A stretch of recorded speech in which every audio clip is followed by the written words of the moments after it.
നമസ്കാരം, ഞാൻ അനിസ്റ്റ. Sunday school മത്സരത്തിന് സബ് ജൂനിയർ ഗ്രേഡിലെ കൊച്ചു കൂട്ടുകാർക്ക് പറയാൻ പറ്റിയ കഥയാണ് ഞാനിന്ന് പറയാൻ പോകുന്നത്. കഥയുടെ പേര് ഇയ്യോബ് എന്ന ഭക്തൻ. ഊസ് ദേശത്ത് ഇയ്യോബ് എന്നു പേരുള്ള ഒരു മനുഷ്യനുണ്ടായിരുന്നു. കുറ്റമറ്റവനും പരമാർത്ഥിയുമായ അയാൾ ദൈവത്തെ ഭയപ്പെടുകയും തിന്മയെ വർജിക്കുകയും ചെയ്തിരുന്നു. അയാൾക്ക് 7 പുത്രന്മാരും 3 പുത്രിമാരും ജനിച്ചു. 7000 ആടും 3000 ഒട്ടകവും 500 ഏറക്കാളയും 500 പെൺകഴുതയും ധാരാളം ദാസരും അയാൾക്കുണ്ടായിരുന്നു. അങ്ങനെ കിഴക്കൻ ദേശത്തെ പ്രമുഖനായിരുന്നു ഇയ്യോബ്. അയാളുടെ പുത്രന്മാർ തങ്ങളിൽ ഓരോരുത്തൻ്റെയും ഭവനത്തിൽ മുറയ്ക്ക് വിരുന്നിന് ഒത്തുകൂടിയിരുന്നു.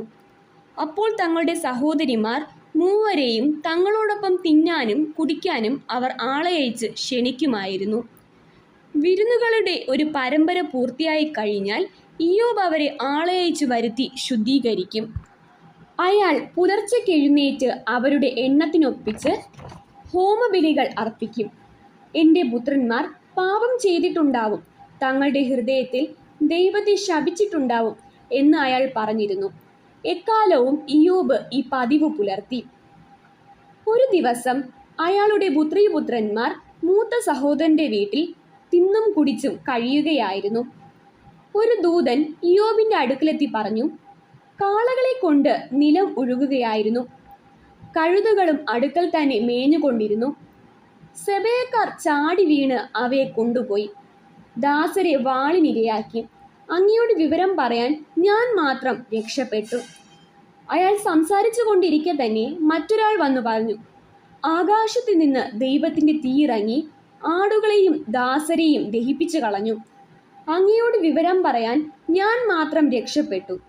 അയാൾ സംസാരിച്ചു കൊണ്ടിരിക്കെ തന്നെ മറ്റൊരാൾ വന്നു പറഞ്ഞു, കൽദയക്കാർ 3 സംഘങ്ങളായി വന്ന് ആക്രമിച്ച് ഒട്ടകങ്ങളെ തട്ടിക്കൊണ്ടുപോയി. ദാസരെ വാളിനിരയാക്കി. അങ്ങയോട് വിവരം പറയാൻ ഞാൻ മാത്രം രക്ഷപ്പെട്ടു. അയാൾ സംസാരിച്ചു കൊണ്ടിരിക്കെ തന്നെ മറ്റൊരാൾ വന്നു പറഞ്ഞു, അങ്ങയുടെ പുത്രീപുത്രന്മാർ മൂത്ത സഹോദരന്റെ വീട്ടിൽ തിന്നും കുടിയുമായി കഴിയുകയായിരുന്നു. അപ്പോൾ മരുഭൂമിയിൽ നിന്ന് ഒരു കൊടുങ്കാറ്റുണ്ടായി. അത് ആ വീടിന്റെ 4 കോണിലും അടിച്ച് വീട് ആ ചെറുപ്പക്കാരുടെ മേൽ വീണു. അവർ മരിച്ചു. അങ്ങയോട് വിവരം പറയാൻ ഞാൻ മാത്രം രക്ഷപ്പെട്ടു. അപ്പോൾ ഇയ്യോബ് എഴുന്നേറ്റു, തൻ്റെ മേലങ്കി കീറി തല മുണ്ടനം ചെയ്ത് നിലത്ത് വീണ് നമസ്കരിച്ചുകൊണ്ട് ഇപ്രകാരം പറഞ്ഞു, നഗ്നനായി ഞാൻ അമ്മയുടെ ഉദരത്തിൽ നിന്നു വന്നു, നഗ്നനായി മടങ്ങും. കർത്താവ് തന്നു, കർത്താവ് എടുത്തു. കർത്താവിൻ്റെ തിരുനാമം വാഴ്ത്തപ്പെടട്ടെ.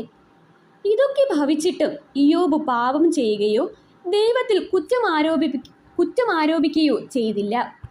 അങ്ങനെ സാത്താൻ ദൈവസന്നിധിയിൽ നിന്ന് പുറപ്പെട്ട് ഉള്ളം കാൽ മുതൽ നെറുക വരെ വല്ലാത്ത വ്രണങ്ങൾ കൊണ്ട് ഇയ്യോബിനെ പീഡിപ്പിച്ചു. മാന്താൻ ഒരു ഓട് കഷ്ണവുമായി ഇയ്യോബ് ചാരത്തിലിരുന്നു. അപ്പോൾ ഭാര്യ അയാളോട് പറഞ്ഞു, ഇനിയും നിങ്ങൾ ധർമ്മിഷ്ഠതയിൽ ഉറച്ചു നിൽക്കുന്നു, ദൈവത്തെ ശപിച്ചിട്ട് മരിക്കൂ. എന്നാൽ അവളോട് ഇയ്യോബ് പറഞ്ഞു, വെറും പൊട്ടിപ്പെണ്ണുകളെ പോലെയാണല്ലോ നീ സംസാരിക്കുന്നത്. ദൈവത്തിന്റെ തൃക്കൈയിൽ നിന്ന് നന്മ സ്വീകരിക്കുന്ന നാം തിന്മയും സ്വീകരിക്കേണ്ടേ?